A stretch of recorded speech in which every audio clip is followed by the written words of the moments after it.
උදෑසනක් යාළුවෝ හැමෝටම. ඉතින් ඔන්න අද අලුත් vlog එකකින් මම ඔයගොල්ලන්ව හම්බ වෙන්න ආවා. මේ මාසේ මට හරියට වීඩියෝස් කරගන්න බැරි වුණා. මොකද හේතුව මම ටිකක් අසනීප වෙලා හිටියා. ඊට අමතරව බබාලාගේ වැඩ ටිකක් යදුන නිසා මට හරියට වීඩියෝස් කරගන්න බැරි වුණා. ඉතින් මම ලබන මාසේ ඉඳලා අනිවාර්යයෙන්ම හරියට vlogs ගේන්න බලාපොරොත්තු වෙනවා. ඉතින් මුලින්ම ඇඳ හදලා මගේ දවස පටන් ගත්තා. මේක මම සාමාන්‍යයෙන් කරන දෙයක් හැමදාම. ඉතින් මම අනිවාර්යයෙන්ම ඇඳ හදලා මගේ කොණ්ඩේ පීරලා මේ විදිහට දවස පටන් ගන්නවා අනිවාර්යයෙන්ම. ඉතින් අද මාත් එක්ක පොඩි වැඩක් කරමු ඔයාලා. සාමාන්‍යයෙන් අපිට මාසේ පඩිය කියන්නේ මගේ ඉන්කම් එක මට හම්බ වෙන්නේ මාසේ 25 වෙනිදාට. ඉතින් එදාට මම අනිවාර්යයෙන්ම මගේ සල්ලි ටික මම ඒ කැටගරිස් වලට බෙදනවා. ඉතින් අද මම ඔයගොල්ලන්ට පෙන්නන්නම් මම කොහොමද ඒක කරන්නේ කියලා. මේ තියෙන්නේ අද මගේ උදේ කෑම එක. මම හිතුවා ටිකක් හෙල්දි විදියට උදේ කෑම එක ගන්නවයි කියලා. ඔයාලත් මේක try කරලා බලන්න. කෙසෙල් පීනට් බටර් එක කාලා ඇත්තටම ගොඩාක් රසයි. හරිම රසවත් කෑමක්. ඉතින් ඇත්තටම බඩත් පිරෙනවා ඒකට. පීනට් බටර් කන්න කැමති නැති කෙනෙක්ට පුළුවන් කෙසෙල් මීපෙනි ටිකක් දාලා කන්න. ඉතින් ඇත්තටම හරිම ෂෝක්, හරිම රසයි. මම ඔක්කොම කෑවා ඉතින්. හරි. ඊළඟට මම මගේ මීල් ප්ලෑන් එකේ තියෙන විදියට එළවලු ටික මෙන්න මේ විදියට හරි ගස්ස ගන්නවා ලබන සතිය වෙනුවෙන්. මේක ටිකක් මට පරක් වුණා. මොකද මේ මං කිව්වනේ මං අසනීපෙන් හිටියේ කියලා. ඉතින් ඒක හින්දා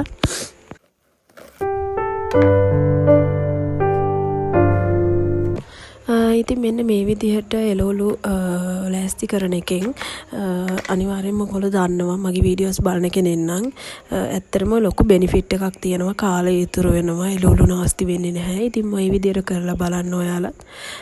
මම මේ ඉතින් එළවලු ටික ලෑස්ති කරගන්නවා.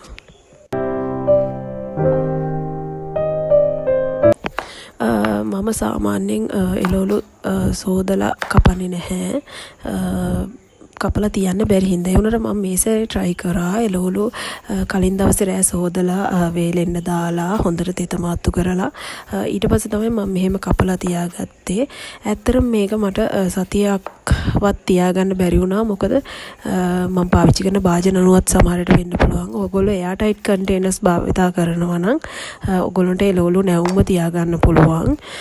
මමත් එයාර් ටයිට් කන්ටේනර්ස් 2-3ක් පාවිච්චි කරනවා. ඇත්තටම මම අරගෙන නැහැ තාම. ගන්න බලාපොරොත්තුවෙන් ඉන්නවා. ඉතින් ඒවා වල තියාගන්න පුළුවන් කියලා ගොඩක් අය කියනවා.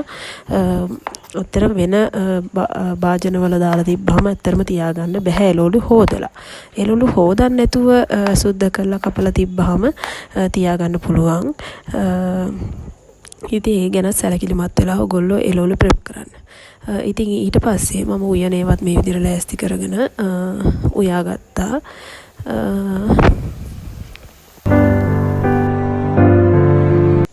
මේ තියෙන අපේ චූටි බබාගේ අද කෑම එක. එයාට ඉතින් කෑම දෙන්න පටන් ගත්තානේ. හරි. අපි පහිමු වැඩේට. මේ තියෙන්නේ මගේ මාර්තු මාසේ බජට් ප්ලෑනින් එක. මේ සැරේ මම සේවිංස් වලට 10000ක් දාලා තියෙනවා. ඒක කොටස් 3කට මේ විදිහට බෙදලා තියෙනවා. ඔයගොල්ලෝ දන්නවනේ මම සේවිංස් කරන්නේත් කොටස් වලට බෙදාගෙන. එතකොට මට ලේසි. ඊට පස්සේ ඉතුරු වෙන ඒ වලින් තමයි ෆික්ස්ඩ් වෙච්ච එක්ස්පෙන්සස් කරන්නේ. ඒ කියන්නේ මගේ 55000 බජට් එකෙන් ෆික්ස්ඩ් වෙච්ච ඒවා තමයි මම ඉතුරු සල්ලි වලින් කරන්නේ. හරි. මේ තියෙන්නේ මම ඒකට හදාගත්තු එන්විලොප් ටික. මේකට කියන්නේ එන්විලොප් මෙතඩ් එක කියලා. මේක කෑෂ් ස්ටෆින් කරන්න ගොඩාක් හොඳයි. ඒ කැටගරිස් වලට අදාළ මුදල මේකේ දාලා තියාගන්නවා. එතකොට ඔයාට ඒ අදාළ මුදල් භාවිතා කරනකොට වෙන ඒ වල සල්ලි වැඩිපුර යන්නේ නැහැ. ඉතින් මේ මෙතඩ් එක මට ඇත්තටම වැඩ කරා. මම ඒකයි මේක ඔයගොල්ලොත් එක්ක ෂෙයා කරගන්නේ. ඉතින් මේ විදිහට මනී කැටගරයිස් කරලා දාගත්තාම අනවශ්‍ය වියදම් පාලනය වෙනවා. ඉතින් හරි. අපි බලමු මම කොහොමද මේ සල්ලි කැටගරයිස් කරේ කියලා. මුලින්ම මගේ බජට් එක 55000යි. ඒකෙන් 10000ක් මම සේවිංස් වලට දානවා අනිවාර්යෙන්ම. මොකද අපිට සේවිංස් කියලා දෙයක් කරන්න ඇත්තටම ඉතුරු වෙන්නේ අපේ වියදම් ටික කරලා සේවිංස් කරන්න හිටියොත්. ඒක හින්දා මම මුලින්ම කරන්නේ සල්ලි ටිකක් සේවිංස් වලට දාගන්නවා. ඒකෙනුත් එඩියුකේෂන් ෆන්ඩ් එකට 2000යි. බබාලටයි අපිටයි කියලා වෙනම 3000ක් දාලා තියෙනවා. ඊට පස්සේ එමර්ජන්සි ෆන්ඩ් එකට කෙලින්ම මම රුපියල් 5000ක් දාලා තියෙනවා. හරි. ඊට පස්සේ ඉතුරු වෙන රුපියල් 45000ක මුදලක් ඒකෙන් ග්‍රොසරි වලට මම මේ මාසේ දාලා තියෙන්නේ 15000යි. එළවලු මස් මාළු වලට 12000ක් දාලා තියෙනවා. Wi-Fi එකට රුපියල් 3000ක් දාලා තියෙනවා. එතකොට විදුලි බිල් පත් වලට රුපියල් 3000ක් දාලා තියෙනවා. ඉතින් ඔන්න ඔය විදිහට තමයි මම ඒවා වර්ග කරන්නේ. ඊට අමතරව මගේ බයික් එකේ පෙට්‍රල් වලට 1500යි, බබාලට 3000යි, ට්‍රාන්ස්පෝර්ට් කියලා මම මෙතන දාලා තියෙන්නේ. බබාව ස්කූල් බස් එකකට දාන්න හිතාගෙන ඉන්නවා. ඉතින් ඒක ඊට පස්සේ මෙඩිකල්, ඊට පස්සේ අදර්ස් කියලා වෙන වෙනම වෙන් කරලා තියෙනවා. ඔයගොල්ලන්ට ඕන නම් මෙතන යටින්ම ලියා ගන්න පුළුවන් ලෝන්ස් කියලා. ඔයගොල්ලෝ අරන් තියෙන ලෝන්ස් මොනවාද? එතකොට ජුවලරිස් මොන හරි බැංකුවල උගස් තියලා තියෙනවා නම් ඒවට ගෙවන්න ඕන සල්ලි හැමදේම මෙතනින් දාලා අර අපි එක්ස්පෙන්සස් වලින් අයින් කරලා හරි නැත්නම් සේවිංස් වලින් ටිකක් අරගෙන හරි ඒවට දා ගන්න පුළුවන්. මම මෙතන නිල් කියලා දානවා මොකද මට මුකුත් ගෙවන්න නැති හින්දා. හරි. ඊට පස්සේ මෙන්න මේ විදිහට වගුවක් ගහ ගන්න. දිනේ දාන්න එක කොලම් එකයි එක්ස්පෙන්සස් ඊට පස්සේ එස්ටිමේට් cost එක actual cost එක balance එක කියලා මම මෙහි විදිහට දා ගන්නවා. දැන් උදාහරණයක් මම කියන්නම් groceries වලට මම 15000යිනේ දාලා තියෙන්නේ. ඉතින් ඒකේ ඔයා හිතන්නකෝ ඔයා estimate cost එක 15000යි. ඒ වුණාට ඔයාට ගියේ 14500යි. එතකොට ඔයාට මෙතන balance එකක් විදිහට රුපියල් 500ක් වැටෙනවා. ඒක ඔයාට කෙලින්ම savings වලට දාන්න පුළුවන්. එහෙමත් නැත්නම් ඔයාට ඕන දෙයක් ගන්න අමතර වියදම් මොන හරි යනවා නම් ඒවායින් cover කරගන්න පුළුවන්. අන්න ඒ විදිහට තමයි මම මේක හදලා තියෙන්නේ. නිකමට ඔයා හිතන්න ඔයාට මෙතන 16500ක් ගියා කියලා. එතකොට ඔයාට දාලා තියෙන ගානට වඩා 1500ක් වැඩිපුර ගිහිල්ලා තියෙනවා. එතකොට ඒක ඔයාලට මේ ඒක දාන්න ඕනේ ඔයාට වැඩිපුර ගිය මුදලක් විදිහට. එතකොට ඔයාට පුළුවන් ඉතුරු ඒවෙන් ඒක බැලන්ස් කරගන්න. ඒකයි මම මේ විදිහට වගුගත කරලා දාලා තියෙන්නේ. එතකොට අපිට පුළුවන් ඇත්තටම ඉතුරු වෙච්ච ගණන් කීයද අපිට ඇත්තටම ගියේ කීයද ඒ වගේ දේවල් බලා ගන්න. මේක මම කලිනුත් කියලා තියෙනවා. ඉතින් මේ ක්‍රමය මට ඇත්තටම ගොඩාක් හොඳට ප්‍රතිඵල දීලා තියෙනවා. මම ගොඩාක් සේවිංග්ස් කරලා තියෙනවා මේ අනුව. ඉතින් මේ විදිහට ඔයගොල්ලෝ වගුවක් ගාලා මේ විදිහට තියාගන්න. මේක ඇත්තටම හොඳ ක්‍රමයක්. මේ envelope method එක. ඉතින් අපි දැන් සල්ලි ටික මේ විදිහට ගොල්ලෝ බැංකුවෙන් ගන්නකොට මාරු සල්ලි ඉල්ලලම ගන්න. එතකොට මේකට වැඩේ ලේසි. 5000 ගත්තම අපිට හරි මාරු කරලා දාන්න බැහැනේ. ඉතින් මාරු සල්ලි වලින් ගත්තාම වැඩේ ලේසි. ඉතින් මම මේ සල්ලි ටික ඒ කැටගරි වලට අයත් වෙන මුදල මේ envelope ටිකට මේ විදිහට දා ගන්නවා.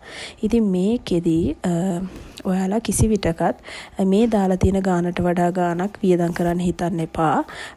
ඊට වඩා අඩුවෙන් වියදම් කරන්න උත්සාහ කරන්න. එතකොට තවත් ඔයගොල්ලන්ට සේවිංග්ස් වැඩි කරගන්න පුළුවන්. වැඩිපුර යනවා කියලා අපි හිතමුකෝ. වැඩිපුර ගිය වෙලාවට ඔයගොල්ලන්ට කරන්න තියෙන්නේ ඔයගොල්ලන්ගේ අඩුවෙන් යන බජට් එකක් මොකක් හරි මෙතන කැටගරි එකක් තියෙනවා නම් ඒකෙන් ඒක ෂේප් කරගන්න ඕනේ. එතකොට තමයි අපිට පුළුවන් හරියට ආදායම් වියදම් පාලනය කරගන්න. ඉතින් මේ විදිහට කරොත් ඔයගොල්ලන්ට පුළුවන් රුපියල් 55000කින් නෙමෙයි රුපියල් 25000කින් වුණත් ඔයාගේ වියදම් ඔයාට කවර් කරගන්න. ඉතින් අපි අනිවාර්යෙන් අර පිරිමැස්මෙන් ජීවත් වෙන්න ඕනේ. අනවශ්‍ය වියදම් කරන්න නරකයි. ඉතින් අපේ බජට් එකට අනුව අපි ජීවත් වෙන්න ඕනේ. මහ ලොකු දේවල් කරන්න අපිට බෑ. නමුත් අපිට ඒ විදියට හරියට ගෙවල් වලින් කාලා, ඒ කියන්නේ ගෙදර මහදම් කාලා කඩවල් වලින් කන්නේ නැතුව අන්න ඒ වගේ දේවල් මෙහෙමයි මාසෙට එක සැරයක් ඒ වගේ දෙයක් කරාට කමක් නැහැ. හැබැයි හැමතිස්සෙම වගේ අර කඩවල් වලින් කන මිනිස්සු ඉන්නවා කොච්චර සල්ලි නැති වුණත්. ඉතින් ඒ විදිය ඒක අපි අවම කරගන්න ඕනේ. ඉතින් අන්න ওই විදියට තමයි මම සල්ලි ඩිවයිඩ් කරලා දාගන්නේ. ඔයාලත් මේ මෙතඩ් එක පාවිච්චි කරලා බලන්න. ඇත්තටම ගොඩක් හොඳ මෙතඩ් එකක්. පාවිච්චි කළා මට කමෙන්ට් එකක් දාලා මටත් කියන්න කොහොමද ඔයගොල්ලන්ට මේ මාසේ ඔයගොල්ලන්ගේ ආදායම් වියදම් පාලනය වුණේ කියලා. ඉතින් මම හිතනවා මේ මෙතඩ් එක මට හරි ගියා නම් ඔයගොල්ලන්ටත් හරියනවා අනිවාර්යයෙන්ම. මුලින්ම කියන්න ඕනේ අපි මූල්‍ය විනය ඇති කරගන්න ඕනේ හැම දෙයකටම. මූල්‍ය විනය ඇති කරගත්තේ නැත්නම් අපිට මේක කරන්න බෑ. ඉතින් ඔන්න ඔය විදිහට තමයි මම ඒව කරන්නේ. මම මේ මීල් ප්ලෑන් එක හදන ගමන් මුළු මාසෙටම මාසෙටම මීල් ප්ලෑන් එක දැන් හදනවා. එතකොට මට ලේසි.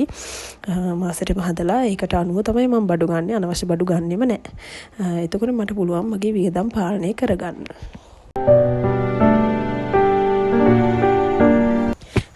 ඉතින් ඔන්න ඔය ටික තමයි මට මේ වීඩියෝ එකෙන් කියන්න උවමනාව තිබුණේ. මම හිතනවා මේ වීඩියෝ එක ඔයගොල්ලන්ට පොඩි හරි වැදගත්කමක් තියෙයි කියලා. ඉතින් බබාලත් එක්ක ඉන්න ගමන් අපේ හැමදේම කරගන්න ගමන් බබාලගෙත් හැමදේම කරගන්න ගමන් අපිට පුළුවන් විදිහට අපි ජීවත් වෙන්න ඕනේ. ඒක තමයි ක්‍රමය. අනවශ්‍ය විදිහට ණය වෙලා තියෙන රත්තරන් බඩ් ටිකක් නැති කරගෙන හැමදේම කරගන්න අපිට බැහැනේ ඇත්තටම. ණය වෙලා දුක් විඳිනවට වඩා තියෙන දේ අර පිරිමැස්මෙන් පාවිච්චි කරන එක වටිනවා. හරි එහෙනම් අලුත් වීඩියෝ එකකින් හම්බ වෙනකම් ඔයගොල්ලන්ට සුබ සතියක් කියලා මම ප්‍රාර්ථනා